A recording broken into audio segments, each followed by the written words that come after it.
truth is important, very important. We need to be looking for truth, and when we found the truth, accepting it. Even if it goes against us, our beliefs, our culture, our norms, our ideology, we should accept it.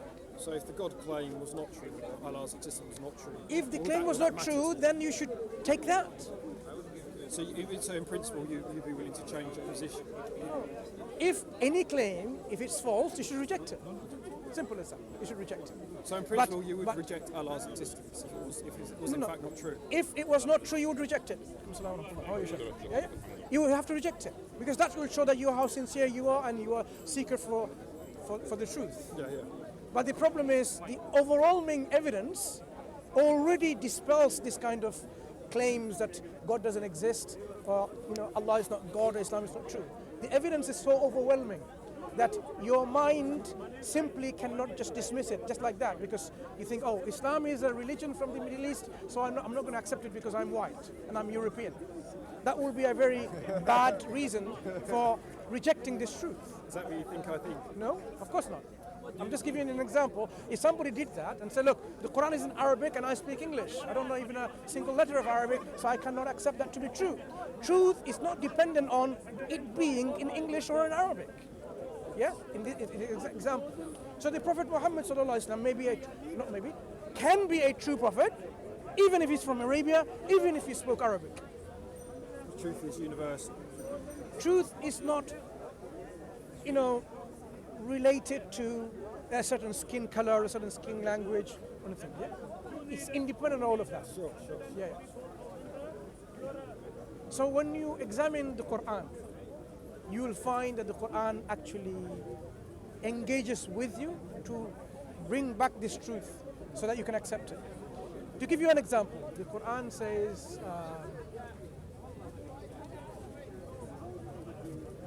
أَوَلَمْ يَرَ الَّذِينَ كَفَرُوا أَنَّ السَّمَاوَاتِ وَالْأَرْضَ كَانَتَا رَتْقًا فَفَتَقْنَاهُمَا وَجَعَلْنَا مِنَ الْمَاءِ كُلَّ شَيْءٍ حَيٍّ أَفَلَا يُؤْمِنُونَ. Translate. Do the unbelievers not see that the heavens and the earth as one piece, and God parted it asunder, and He brought every living thing from water? Would they then not believe? My point of emphasis is on the last part of this ayat of the Quran. Would they then not believe? What is the Quran is doing? Simply, it's not saying you must now believe. It's asking you a question by starting with a situation. Do the unbelievers not see? Okay, so it's dealing with a question about disbelief by a group of people or person who doesn't believe in something. And then it tells you, do they not then see? And then it gives you something like an evidence of some kind. And then at the end it says, would you then not believe? So this kind of process is one, addressing a position of disbelief in something, provide something to support that this position of disbelief is not really valid, and asks you, would you then not believe in it? So the last statement is very interesting. Why does it say, would you then not believe? Because it's asking you, bring yourself, be honest, be sincere, be truthful, be just. If you have seen this true evidence that's provided, or an argument that is sound, why shouldn't you believe? Yeah? It wasn't addressing the Muslims. It was addressing the people who don't believe, who are disbelievers. أَوَلَمْ يَرَ الَّذِينَ كَفَرُوا. Those who have rejected, those who have denied, those who have not accepted, right? And then it says the universe, the heavens and the earth. The heavens is whatever beyond the earth is the heavens. Not as in paradise, the skies, the nebula, the galaxies, the constellations, these are all heavens. The Quran says it was all as one piece at one point. And then there was a separation. Okay, rataq and fataq. So that one piece of information. And the second piece of information, as if one wasn't enough, is that every living thing was made from water, brought from water.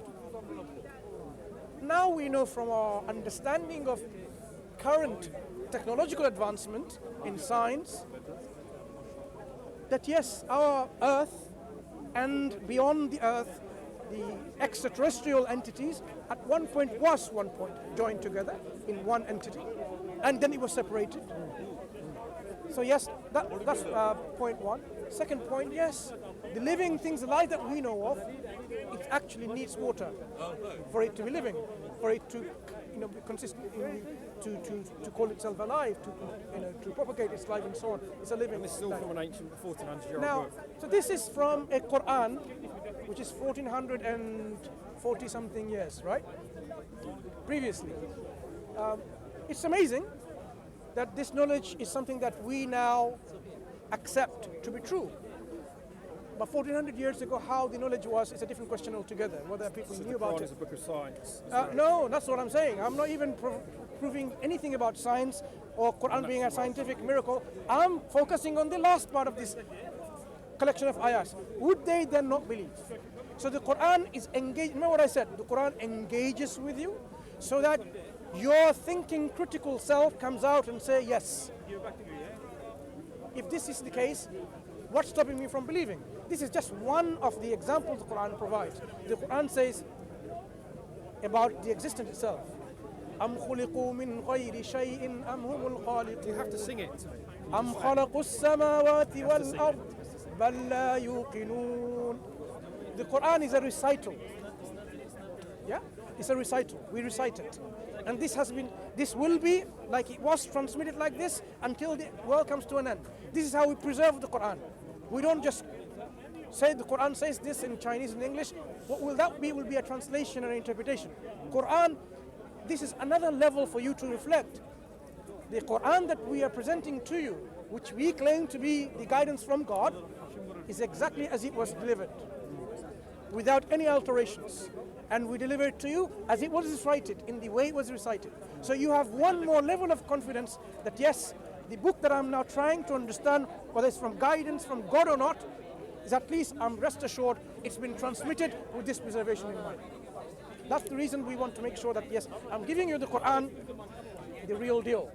So when the Quran says, were they created from absolute nothingness? What do you think? We explained before, no. We didn't come from absolute nothingness. أَمْ خُلِقُوا مِنْ غَيْرِ شَيْءٍ. Were they created from absolute nothing? The answer is no. أَمْ هُمُ الْخَالِقُونَ. Did they create themselves? No. أَمْ خَلَقُوا السَّمَاوَاتِ وَالْأَرْضِ. Did they create the heavens and the earth? No. And the Quran then rhetorically asks, or even makes a statement, بَلْ لَا يُقِنُونَ. They have no certainty. They are not certain. They have no certainty. Mansur, that the questions that he has in his mind are found in the Quran. That's what I'm introducing. That's what I mean. I'm introducing. I've read the Quran in English. Yeah. So what I'm introducing to you, these two examples. Quran engages with you. It engages with you. It does. It is not a book. Engage with me. I find it very dull. So when the Quran asks you as a disbeliever in God about the heavens and the earth, and then asks you, would you then not believe? No. Those who reject, right, belief. Consider that way. I'm not convinced it's true. No. Yeah. So, not being convinced it's true, then he asks you, would you then not believe? So you have to deal with this question. That's how the Quran is engaging with you. So the Quran does engage, but you need to really ask yourself, it looks like it's engaging with me, let me deal with it. It says the Prophet is a messenger of God, and if it wasn't the case, people would have already pointed this out, that he was not a prophet of God. His people would have said, okay, we know where you learned this from. But they couldn't, because they know no one taught the Prophet. So where does the Prophet know all of these things? I mean, how does this Prophet know? Because he is delivering this Quran, and he says, he's made, God has made, the originator, the creator has made the mountains like pegs. I've heard this before. You've heard this before, right? There's no errors in the Quran, is that what you're saying? I'm just simply telling you, the way the Quran engages with you is to really use your rational faculty, ask questions, and then you surrender to it. Say, I accept it's from God or not. So, I am not. just follow I am that not. then, The examples mountains like pegs, you said. the examples I've given you It's not I'm saying, okay, there's a scientific miracle in there. This is not my point. I'm saying how the Quran engages with you. Do they not see that God has created like this and that He's created mountain like pegs? And that's what the mountains are. Most of it is underground. So it's a description which is understood by a lay person with no knowledge of geology, and it is understood equally by a professor of geology. So the Quran is now giving you another level of its deliverance. The way it delivers is that it is independent of your level of knowledge. Did it talk about It plates? talks to you. It talks to you whether you're a scientist or whether you're a person on the street. It's on another level. The Quran engages with people in such a way that it doesn't have to differentiate between you're a professor or a non-professor. It can equally speak to all of you at once. The mountains are pegs, most of it's underground. Isn't that the case? Does it not elaborate on plate tectonics in the Quran? The Quran is not teaching you about geology. The Quran is simply alluding to a fact to think. With the mountain, most of it's above ground. It's not below ground. It's plate tectonics. A mountain is not mostly above ground. If you look at the mountain range, whether it's these Himalayas or the Alps and so on, mostly down. We are like a tip of the iceberg. If you remember what an iceberg is, the iceberg tip is just a little bit, and the rest is all underground, in the water. I didn't think that, maybe I need to brush up on my You can have a look at. I don't think that's You can true. look at. check it out. You can check it out. I thought most of the mountains are above ground. No, it's not. It's not that. It's not that case. Before asking, Also, like you is there just said, an errors in the iceberg on Quran? water. Do you believe Most of it's underground. this world has a creator? No. You should start from the I don't believe that the universe is a creator. yes. So I don't believe the cosmos do is. you believe that you are?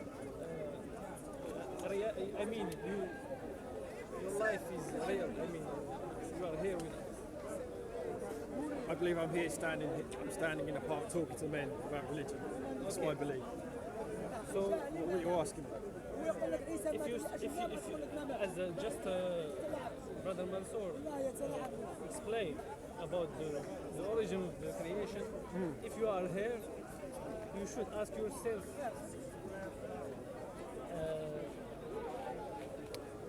Why am I here? not why, but how. You are here. I mean, humankind, for example. But I don't think an What is ancient. the origin of the humankind? Just The origin of what? Sorry? humankind. Humankind. Well, I don't think the Quran gave me the answers. I read the Quran in English. It didn't give me the answers I wanted. It certainly didn't. You have already an answer that you I know the universe is an endless mystery, as I keep saying to this other chap. I think existence is a mystery. We'll never understand it. I think science does a better job of explaining reality than religion ever did. I even think the scientists, Quran is- they are not really sure about the origin of humankind. I don't really see why you. I just want to bring one example. The Quran makes a particular statement in a very much of an emphasis using a style called oath. Not only say you swear by something, right? The Quran uses a style with this to make this emphasis very great. It says, makes oath about mawaqi' al-nujum. Now, when you look at the stars at night, yeah, what's your impression when you look at a star? What are your impressions? What are I'm in awe. I think it's very impressive. when you look at a particular star? Just to answer your question, I said I'm very, it's fascinating. When you look at a particular star, what do you think that star is? Tell me about what are the things that you think that are true about this star. It's another sun, millions of miles away, potentially light years away. Yep. It's within our galaxy. Yep. Is still there, for example. Brother, please, right? Why can you not interject? It's not an introduction. I have a particular line of thought. I want you to really, steer your mind to come to an answer. It's important. So sometimes it's not very helpful when, you derail the thought or provide an answer which will not be beneficial in this one. So I apologize, but, it's very, very important, brother, to understand. If you don't know the way I'm talking, then you will not be helping me, rather you'll be, yeah? Right. So, about the stars, yes, distance. Base. Yeah. No, same thing. I mean, if you... Yeah, it's another sun, millions of light years away. Yeah. That is maybe potentially has its own planetary system. You know, it's another star like our sun. Might be much larger, might be much smaller. Yeah, it's one of 400 billion in our galaxy alone. Yeah, wonderful. Yeah, it's very pretty to look at. Okay. Yeah. Anything else about the truth of that star? Any other truth that it comes to your mind? You mentioned a few things. Anything other? I wonder about it, how old it is, how far from its lifespan it is, how large it is, if it has its own system. That's about it. Okay. It's very pretty to look So what this brother, listen, what this brother already questioned this is precisely what I was going to say at the end. But because being knowledgeable enough, he tried to bypass all of that, but sometimes it's not right. He was going to ask you. Now I'm going to ask you, did it ever occur to your mind, the Sheikh may explain even better, is it still there in the position that you saw?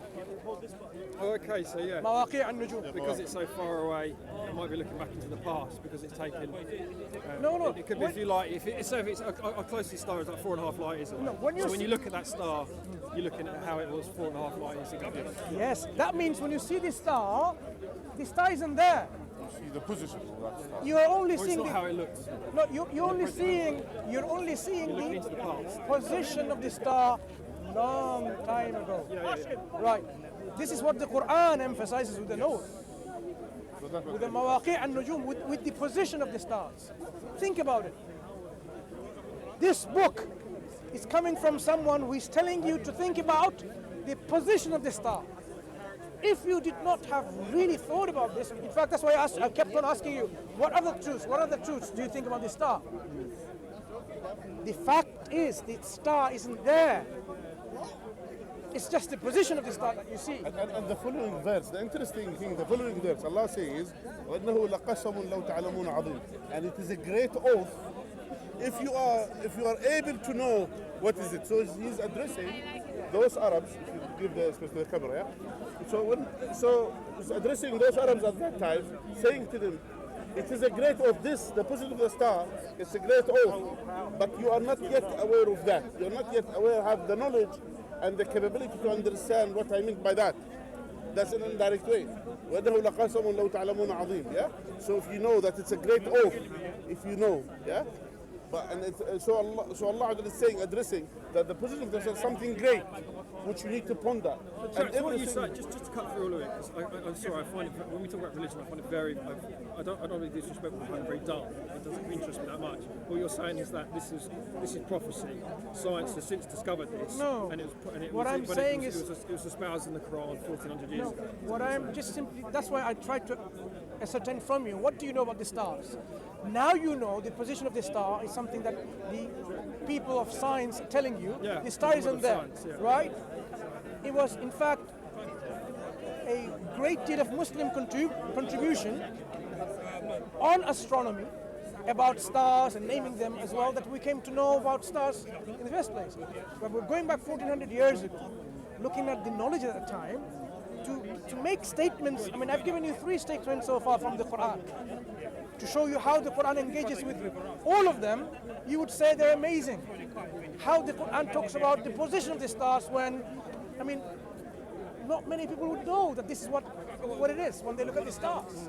So whether it's to do with the mountains or the stars or the interoceanic waves, the Quran is giving you things from the natural world, natural phenomena, for you to reflect deeply on this creation and say, the one who is giving you this information So there are is the one scientific who knows. revelations in the Quran. That's one thing. For example, What are you saying? we're saying Quran has mentioned about facts. These facts, at the time of Prophet Muhammad, peace be upon him, the people, they will be not able to comprehend these facts. Yeah? So that's why they just took it as whatever it is, whatever it means at that time. Now, after the science developed, and after the knowledge being exposed to the people, yeah? Now we put the Quran into the test. Yeah? We'll say, okay, this Quran now here, Allah has said this in the Quran 1400 years ago. And now the science is saying this. Amazingly, that the Quran doesn't contradict the science. Really? Yes. Really? Really, yeah. And for example, another verse in the Quran, God has mentioned in the Quran about, for example, what is the deepest point any person could dive 1400 years ago? What's the deepest point any person on earth is able to dive? Can you give me anything? A dive underwater? Yeah. I'm asking you, just as I mean, it's not funny, I'm just asking. I don't. Okay, let's suppose 200 years, what do you think? They cannot dive more than 20 or 20 meters maximum, yeah? So look at this. Now Allah says in the Quran, those who doesn't follow the guidance of Allah, they are like someone who's deeper in the bottom of the ocean. Above him there is a wave. Above the wave there is another wave. Above the sea there is a cloud. Even if he took his hand out of his pocket, he will be not able to see it. Darkness upon darkness. So Allah is describing certain darkness, and this darkness is only discovered recently when the submarine, when they went inside deep in the ocean, and then they discovered there is no light there. Now, and Allah has said as well described, at that time people used to observe, they used to see the waves on the surface of the sea. But no one has the ability to dive inside the ocean to see there is another wave, which they call it the sea current, that goes in a different direction. So when the sunlight comes to the sea, yeah? So, and if it's a cloudy weather, 40% of this light will be not go through. So only 60% will be able to go through. From this 60%, if there is waves on the surface of the sea, so it will break the light, and half of that will go through. This, whatever remains, the other waves, which is the sea current going in another direction, it will break what remains from that. And deep inside the bottom of the ocean, there is no light, literally pitch dark. Who taught Muhammad about this fact 1400 years ago? Where Mecca wasn't around sea, so Muhammad wasn't living around sea, even though he might saw sea here and there. Yeah? But we're talking about here the depth of science. Isn't it possible I thought he was a merchant who travelled and he might have picked up that knowledge? Okay, I ask you, how, even if you travel, what is the deepest point any person could dive? To observe there is pitch darkness, there is no light. And another waves in this side, and waves in another side, another direction, which is the sea current, which only you need literally to dive 50 meters or 100 meters in order to see the sea current.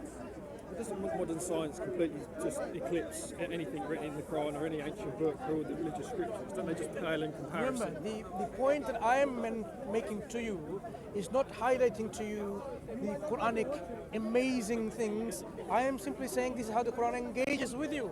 A man of modern day with the technological advancements all around you. And the Quran is engaging with you with those information that would have been certainly amazing then, and to you, you will say, amazing, at least to the least. So when the Quran engages, it does engage not just with simple things, oh, believe or go to hell. It actually